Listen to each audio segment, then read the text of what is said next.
Hello everybody, my name is Anshu और आज हम बिज़नेस कम्युनिकेशन के नेक्स्ट वीडियो के साथ हैं जिसका नाम है सेल्फ डेवलपमेंट एंड कम्युनिकेशन। तो आइए स्टार्ट करते हैं।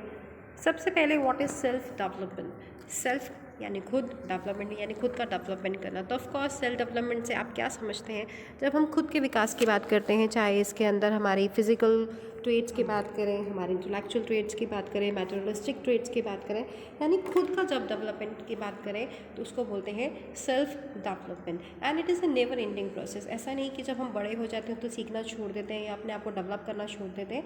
It is an ongoing activity and a lack of focus on personal development activities makes person stagnate in their life. आप देखते हैं कि एक छुरी भी होती है तो उसको जब तक हम शार्प ना करते रहें तो वो ठीक से काटती नहीं है। तो उसी प्रकार से हमें अपने जीवन में भी कुछ नई नई चीज़ें सीखनी चाहिए, अपने आप को ग्रो करना चाहिए। चाहे फिजिकल डेवलपमेंट की बात है, मेटेरियलिस्टिक डेवलपमेंट की बात है, इंटेलेक्चुअल डेवलपमेंट की बात है, तो जो सेल्फ डेवलपमेंट है ये हमें ओवरऑल डेवलपमेंट की ओर लेकर जाता है। Now what are the objectives of self development. पहला ऑब्जेक्टिव है डेवलपमेंट ऑफ हार्मोनियस पर्सनालिटी। देखिए, it is an most important objective of self development to develop a harmonious, balance and judicious personality. कुछ psychologist ने भी बोला है कि जो पर्सनालिटी होती है उसमें ऐसे एट्रीब्यूट्स होते हैं, ऐसे करेक्टरिस्टिक्स होते हैं जो इंडिविजुअल का नेचर और उसका बिहेवियर डिफाइन करते हैं। तो सेल्फ डेवलपमेंट से हमारी जो पर्सनालिटी है वो निखर कर आ जाती है। Next is development of positive attitude. Self development is the cause and effect of positive attitude. अगर हमारे अंदर सकारात्मक सोच होगी तो हर चीज़ को हम करने की पहल करेंगे, हमारी लाइफ बड़ी ऑप्टिमिस्टिक और चेयरफुल हो जाएगी। और इसी के विपरीत अगर हम बहुत नकारात्मक सोचते हैं तो हमारे अंदर कॉन्फिडेंस नहीं आ पाता है, हम हर चीज़ से डरना शुरू कर देते हैं। तो इसका नकारात्मक पहलू हमारे जीवन पर आना शुरू हो जाता है। इसलिए सेल्फ डेवलपमेंट के लिए सबसे पहला जो हमें अपनाना चाहिए वो हमें पॉजिटिव एटीट्यूड अपनाना चाहिए। Next is development of self esteem. देखिए, जो सेल्फ डेवलपमेंट होती है वो सेल्फ एस्टीम को डेवलप करती है कि हम अपने बारे में कैसा सोचते हैं। अगर हम अपने बारे में अच्छा सोचेंगे, कॉन्फिडेंट होंगे, तो हम दूसरों के बारे में भी अच्छा ही सोच पाएंगे, उनके लिए अच्छा ही कामना कर पाएंगे। Self development makes a person courteous and polite, and this will motivate a person to evaluate himself on the basis of his considerate and graceful behavior। तो सेल्फ एस्टीम होगी अगर हम अपने बारे में अच्छा सोचेंगे तो हम औरों के से भी अच्छी उम्मीद कर पाएंगे। Next is development of rationality. Self development makes a person rational. Rational मतलब लॉजिकल, जो कि अच्छे डिसीजन ले सके, जो बुद्धिमत्ता का ठीक से इस्तेमाल कर सके, और इसके साथ साथ कॉपरेशन की, कंसिडरेशन की, कंपैशन की फीलिंग को डेवलप कर सके ताकि हम एक दूसरे के साथ समन्वय स्थापित कर सके, कोऑपरेटिव रह सकें। Next its development of knowledge. One of the properties of self development is intellectual development. हमारा ग्रोथ है, हमारे लर्न करने की एबिलिटी है, समझने की जो हमारी क्षमता है, हमें एनालिटिकल पावर्स हैं वो बढ़ जाती है और हमारी पर्सनालिटी डायनामिक हो जाती है। Next is development of self confidence. Very very important. देखिए, अगर हमारे अंदर सेल्फ कॉन्फिडेंस होगा तो हमारे अंदर लीडरशिप क्वालिटीज़ ऑटोमेटिकली हम डेवलप कर पाएंगे और हम ज़्यादा से ज़्यादा रिस्क लेने की क्षमता रखेंगे, नए नए प्रोजेक्ट्स करने की कोशिश करेंगे, एंटरप्रेन्योर्स स्किल हमारे अंदर आ जाएंगी, हम रिस्क लेंगे, अच्छे अच्छे काम करेंगे, हाई रिटर्न्स की ओर जाएंगे, तो ओवरऑल डेवलपमेंट होना स्टार्ट हो जाएगा। Development of cultural harmony. जो सेल्फ डेवलपमेंट होती है वो व्यक्ति के विजन को इन्हांस करती है। एक ऐसा व्यक्ति जिसकी ब्रॉड विजन होती है तो वो जो हमारे कल्चर के अंदर डिफरेंसेस होते हैं, कम्युनिटीज़ के अंदर या क्रीड के अंदर या रिलीजन के अंदर जो डिफरेंसेस होते हैं उसको पॉजिटिव सेंस में लेता है और एक हार्मोनी डेवलप करता है। भारत की बात करें तो भारत विविधता का देश है। यहाँ पर कल्चर, रीजन, आपके त्यौहार, हर चीज़ में, हर बोली में, हर वेशभूषा के अंदर अंतर है, लेकिन फिर भी हम एक हैं। वो इसलिए कि हम सेल्फ डेवलपमेंट की वजह से हमारा जो विजन है वो ग्रो कर गया है, एक्सटेंड कर गया है। Next is development in totality. Self development overall development की बात करता है। यहाँ पर हम केवल इंटेलेक्चुअल एबिलिटीज़ की बात नहीं कर रहे हैं, फिजिकल एबिलिटीज़ हैं, मैटरलिस्टिक एबिलिटीज़ हैं, स्पिरिचुअल हमारी पर्सनालिटी है, सब चीज़ों का विकास होगा तो ओवरऑल बॉडी का भी विकास होना शुरू हो जाएगा। Next is it helps in development of good habits. अगर हमारे अंदर अच्छी आदतें होंगी, हम समय पर उठेंगे, हम टाइम की कदर करेंगे, पैसे की कदर करेंगे, एनर्जी की कदर करेंगे, लोगों से प्यार से बात करेंगे, सबका सम्मान करेंगे, आदर करेंगे, तो ऑटोमेटिकली सबका विकास होगा। This will ultimately result in enhancing the resourcefulness of a person. Next is it helps in development of organisational ability. देखिए हमारी जो लाइफ है थोड़ी सी ऑर्गेनाइज हो जाती है जब हम सेल्फ डेवलपमेंट की बात करते हैं। हमारी ऑर्गेनाइजेशनल एबिलिटी हमको एक अच्छी सोसाइटी देने के लिए तत्पर करती है कि हम ऑर्गेनाइज हैं तो हम बाकी लोगों को भी ऑर्गेनाइज करने की कोशिश करते हैं। Better organiser is a boon to the society.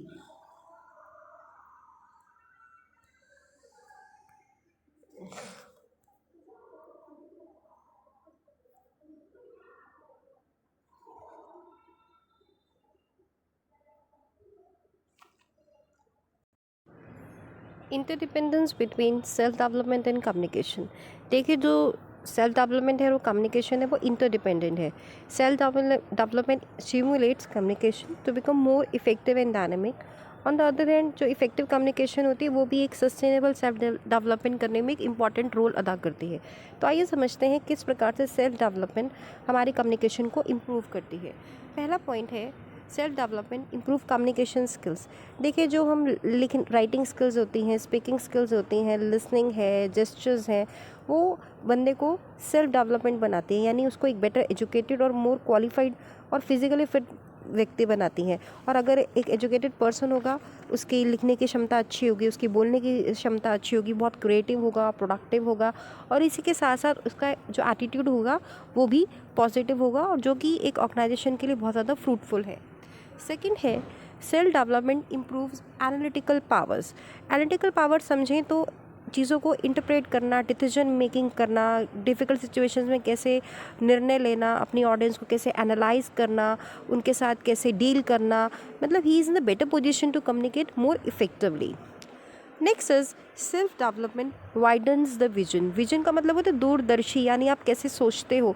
अब देखिए इन्वायरमेंट में बहुत सारी चेंजेस होते रहते हैं, तो अगर आपने सेल्फ डेवलपमेंट कर रखा है अपने आप को अच्छे से, आप अपने बारे में निरंतर न कुछ अभ्यासों से अपने आप को डेवलप कर रहे हो, ग्रो कर रहे हो, तो अच्छे डिसीजन मेकर हो सकते हो। आप फ्यूचर को प्रिडिक्ट कर सकते हो, उसके अनुसार अपनी स्ट्रैटेजीज, अपनी पॉलिसीज़ को बना सकते हो।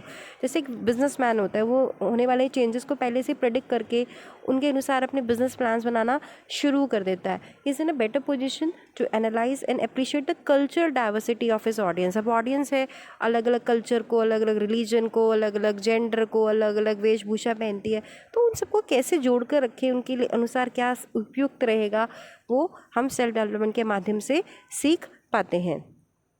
Next is self development builds critical skills. अब क्रिटिकल स्किल्स की बात करें तो आपको प्लान करना, अपने कम्युनिकेशन को, उसको एडिट करना अकॉर्डिंग टू द ऑडियंस बहुत इंपॉर्टेंट होता है। आप ऑडियंस के अनुसार अपने आप को जब तब्दील कर लेते हो, चेंज कर लेते हो अपने कंटेंट को, तो ऑडियंस आपसे जुड़ पाती है, कनेक्ट कर पाती है, और आपको एक अच्छा फीडबैक भी देती है, जो कि बहुत इंपॉर्टेंट है कम्युनिकेशन प्रोसेस के इन्हांसमेंट के लिए। अगला है self development enhances ability. Ability का मतलब ओवरऑल एबिलिटी, यानी आपकी इंटेलेक्चुअल पावर्स को, मेटलिस्टिक पावर्स को, फिजिकल पावर्स को, सुनने की क्षमता, लिखने की क्षमता, यानी आपको ओवरऑल एक बहुत अच्छा इंसान बनाने की कोशिश करती है। और आपको पता है कि एक एजुकेटेड पर्सन अच्छे से मैसेजेस लिख पाता है, वो प्रपोजल्स अच्छे से बना पाता है, ऑर्गेनाइजेशन के अंदर मेमोरेंडम्स बनाने पड़ते हैं, रिपोर्ट राइटिंग करनी पड़ती है, तो वो अच्छे से इन सब कार्यक्रम को निभा पाता है। नेक्स्ट है how does communication lead to self development. अब कम्युनिकेशन हमारी सेल्फ डेवलपमेंट को कैसे इन्हांस करती है। पहला है non verbal communication and self development. अब नॉन वर्बल कम्युनिकेशन आप देखते हैं जैसे कि आपकी बॉडी लैंग्वेज कैसी है, आप क्या क्या ठीक से आई कांटेक्ट डेवलप कर पाते हैं कि नहीं कर पाते हैं, आप अपने जेस्चर्स का ठीक से प्रयोग कर पाते हैं कि नहीं कर पाते हैं। तो अगर आपको ठीक से इनका प्रयोग करना आ गया तो आप अपने ऑडियंस के साथ, अपने जो क्लाइंट्स हैं उनके साथ जुड़ पाते हो, उनको अपना मैसेज अच्छे से कन्वे कर पाते हो। नेक्स्ट है oral communication and self development. अब ओरल कम्युनिकेशन की बात करें, सबसे इंपॉर्टेंट होता है हमारा ग्रुप डिस्कशन और पब्लिक स्पीकिंग, जिसमें हम सब घबरा जाते हैं क्योंकि हम कॉन्फिडेंट ही नहीं होते कि हम ठीक से जनता को एड्रेस कर पाएंगे या नहीं कर पाएंगे। तो जब हमारी ओरल कम्युनिकेशन स्किल्स अच्छी होंगी, हम ठीक से बोल पाएंगे, हमको अच्छे अच्छे वोकैबुलरी आती है, हमको आई कांटेक्ट डेवलप करना आता है, हमारी ग्रामर अच्छी है, हम किसी टॉपिक के बारे में डीप थॉट्स रखते हैं, हम आर्गुमेंट्स प्रिपेयर कर पाते हैं, हम अपने फैक्ट्स से सामने वाले को कन्विंस कर पाते हैं, तो हम एक हेल्दी एनवायरनमेंट क्रिएट करने की कोशिश करते हैं। और आपको पता है आजकल के ऑर्गेनाइजेशंस में इंटरव्यू होते हैं, जीडीज़ होती हैं, एक्सचेंज प्रो राउंड होते हैं, तो वहाँ पर आपकी ओरल स्किल्स का अच्छा होना बहुत इम्पॉर्टेंट है। अगला है written communication and self development. अब ये रिटन कम्युनिकेशन आपको पता है कि बहुत इंपॉर्टेंट होती है सेल्फ डेवलपमेंट के लिए। आप कैसे स्टार्ट करते हो, उसके एक आइडिया के साथ स्टार्ट करते हो, और आइडिया तो आपको पता है इट कुड बी डेवलपमेंटली। तो आपको रिटन लैंग्वेज के माध्यम से जो आपके दिमाग में आइडियाज़ आ रहे हैं उनको प्रिसाइसली और क्लियरली सामने वाले तक पहुंचाना है। तो इसके लिए आपको क्या होना पड़ेगा, क्रिएटिव होना पड़ेगा, इमेजिनेटिव होना पड़ेगा, प्रोडक्टिव होना पड़ेगा, आपके पास बहुत अच्छा अच्छा कंटेंट होना चाहिए, तभी तो आप लिख पाओगे अच्छे से। आपकी वोकैबुलरी बहुत अच्छी होनी चाहिए, आपको डिफरेंट सब्जेक्ट मैटर्स में नॉलेज होनी चाहिए। तो लिखने के लिए आपको एक अच्छा राइटर होने के लिए क्रिएटिव और इमेजिनेटिव होना बहुत इंपॉर्टेंट है। अगला है contribution of listening to self development. अब देखो लिसनिंग भी बहुत इंपॉर्टेंट है। जब आप किसी को ध्यान से सुनते हो, पेशेंटली सुनते हो, तो सामने वाला आपके साथ जुड़ जाता है, कनेक्ट कर पाता है, और आपको बहुत हो सकता है बहुत अच्छे फ्रूटफुल आइडिया सामने वाले से मिल जाए। और स्पेशली जब हम बिज़नेस की बात करें तो एक बिजनेसमैन को अपने एम्प्लॉयज़ की बात सुननी पड़ती है, अपने कंज्यूमर्स की बात सुननी पड़ती है, मीडिया की बात सुननी पड़ती है, गवर्नमेंट की बात सुननी पड़ती है। तो जब आप सबकी बातें ध्यानपूर्वक सुनते हो और उसमें से अच्छा आप पॉइंट्स ग्रैब कर लेते हो, तो आप एक सक्सेसफुल बिजनेसमैन बन जाते हो। Next is development of positive personal attitude. तो पहले एटीट्यूड समझते हैं होता क्या है। Attitude is a mental process of evaluating particular person और ग्रुप, थिंग्स, एक्शन और एन आइडिया। अब देखिए हमारा किसी के प्रति क्या विचार है, क्या एटीट्यूड है, हम उसके बिहेवियर के बारे में क्या सोचते हैं, हमारी क्या लाइकिंग है, क्या डिसलाइकिंग है, ये सब एटीट्यूड होता है। An attitude is a tendency to respond either positively or negatively to certain person, object और situations। यानी हम किसी व्यक्ति के बारे में, किसी ऑब्जेक्ट के बारे में, किसी पर्टिकुलर इवेंट सिचुएशन के बारे में क्या सोचते हैं, नकारात्मक सोचते हैं कि पॉजिटिव सोचते हैं। Attitude have feeling component, cognitive component and action component. तो अब हम पढ़ेंगे कि कौन कौन से कंपोनेंट होते हैं, जैसे कि आप डायग्राम में देख पा रहे हैं। पहला है हमारा फीलिंग कंपोनेंट। फीलिंग का मतलब होता है जो हम फील करते हैं इसके बारे में। फील किसके बारे में करेंगे, किसी ऑब्जेक्ट के बारे में फील करेंगे, किसी ग्रुप के बारे में फील करेंगे, किसी इंस्टीट्यूशन के बारे में फील करेंगे। तो ये पॉजिटिव वे हो सकता है, नेगेटिव भी हो सकता है। दूसरा है हमारा कॉग्निटिव कंपोनेंट। जो कॉग्निटिव कंपोनेंट होता है वो हमारे विचारों के बारे में बताता है कि हम किसी पर्टिकुलर ऑब्जेक्ट के बारे में क्या ओपिनियन रखते हैं। हमारे एटीट्यूड किसी के बारे में पॉजिटिव भी हो सकता है और नेगेटिव भी हो सकता है। तो अगर हम किसी के बारे में पॉजिटिव एटीट्यूड रखते हैं तो हमें उससे हम पॉजिटिवली कनेक्ट कर पाते हैं। छोटा सा एग्जांपल है, अगर एक बिजनेसमैन ये सोचता है कि इनकम में इंक्रीज़ होने से डिमांड इंक्रीज़ होगी, तो ये क्या है, he requires a positive attitude. तीसरा होता है जी एक्शन कंपोनेंट। एक्शन कंपोनेंट क्या होता है, जहाँ पर हम फीलिंग और कॉग्निटिव कंपोनेंट के आधार पर कुछ एक्शन लेते हैं, यानी कुछ एक्ट करते हैं। Next is how is personal positive attitude develop. हम पर्सनल पॉजिटिव एटीट्यूड को डेवलप कैसे कर सकते हैं। पहला है अटेंडिंग टू द मैसेज। सबसे पहले क्या होता है, हमें अटेंशन अट्रैक्ट करना पड़ता है। अब अटेंशन अट्रैक्ट करने के लिए हमें ऑडियंस के अनुसार उस लैंग्वेज का इस्तेमाल करना पड़ेगा, अपनी वर्ड फॉर्मेशन का इस्तेमाल करना पड़ेगा। आप सब देखते हो ना, जो बच्चों के लिए एडवर्टीजमेंट्स आती हैं, उसके अंदर छोटे छोटे बच्चों को लिया जाता है, कलरफुल ड्रेसेस होती हैं। तो आप क्या करते हो, सामने वाले का अटेंशन अट्रैक्ट करते हो। दूसरा होता है कॉम्प्रीहेंडिंग द मैसेज।